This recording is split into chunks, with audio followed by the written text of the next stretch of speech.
हम सभी अपनी जिंदगी में सुख और शांति चाहते हैं, है ना? पर क्या कभी सोचा है कि इन दोनों का रिश्ता क्या है?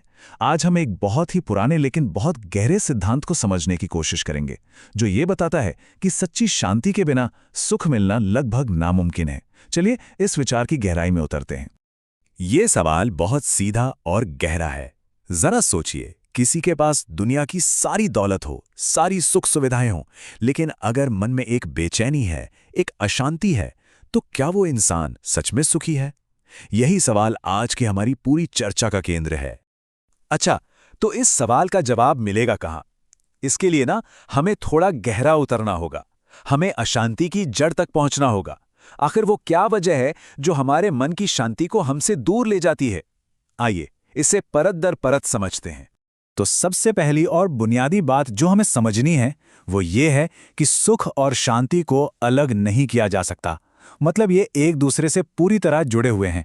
जैसे फूल से उसकी खुशबू को अलग नहीं किया जा सकता, वैसे ही शांति के बिना सच्चे सुख की कल्पना भी नहीं की जा सकती। ठीक है, तो ये तो समझ आ गया कि शांति जरूरी है, पर सवाल ये है कि शांति मिलेगी कैसे? यहीं पर एकाग्रता यानी फोकस का रोल आता है। एक ऐसा मन जो हर पल यहां से वहां, अतीत से भविष्य में भटकता रहता है, वो कभी शांत हो ही नहीं सकता। उस भटकाव में शांति के लिए कोई जगह ही नहीं है। लेकिन ये मन भटकता ही क्यों है? अब हम समस्या की और भी गहरी जड़ तक पहुंच रहे हैं, और वो है एक अस्थिर बुद्धि। इसको ऐसे समझिए कि बुद्धि एक सारथी है और हमारा मन और इंद्रियां घोड़े हैं। अगर सारथी डगमगा रहा हो, स्थिर ना हो, तो वो घोड़ों को कैसे संभालेगा? घोड़े तो बेकाबू होकर भागेंगे ही। ठीक यही हाल अस्थिर बुद्धि के साथ होता है। तो अब हम समस्या के बिल्कुल केंद्र में हैं। घोड़े यानी इंद्रियां और मन, ये तो समझ आ गए, पर असली सवाल तो सारथी का है। आखिर ये बुद्धि अस्थिर क्यों हो जाती है, और सबसे जरूरी, इसे स्थिर करने का तरीका क्या है? इसका जवाब ना एक बड़े ही कमाल के और सुंदर सिद्धांत में छिपा है, जिसे कहते हैं समत्व। यही वो कुंजी है जो स्थिर बुद्धि और मन की शांति का ताला खोलती है। तो ये समत्व आखिर है क्या?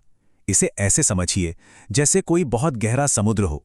ऊपर लहरें उठती हैं, गिरती हैं, तूफान भी आते हैं, पर समुद्र की गहराई में, तल में हमेशा एक शांति, एक ठहराव बना रहता है।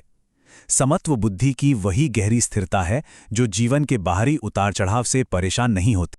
ये जो द्वंद्व है ना, जैसे सर्दी, गर्मी, सुख, दुख, फायदा नुकसान, मान अपमान, ये सब तो जीवन का हिस्सा हैं।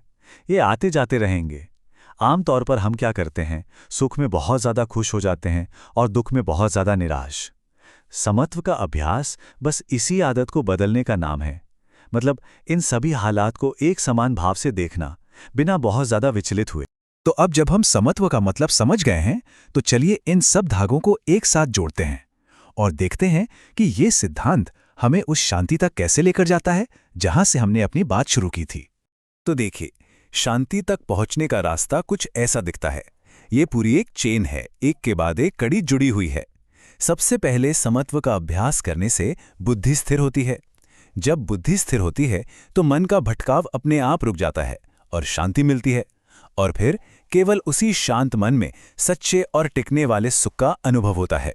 तो घूम फिरकर हम वहीं आ गए जहां से बात शुरू हुई थी। ये लाइन असल में इस पूरी चर्चा का सार है। एक स्थिर बुद्धि ही शांति और सुख की असली नींव है। तो आखिर में एक सवाल जो हमें खुद से पूछना चाहिए वो ये है कि रोज़मर्रा की भागदौड़ में अपनी मुश्किलों और सफलताओं के बीच इस समभाव को, इस समत्व को जीवन में उतारा कैसे जाए। इस पर विचार ज़रूर कीजिएगा।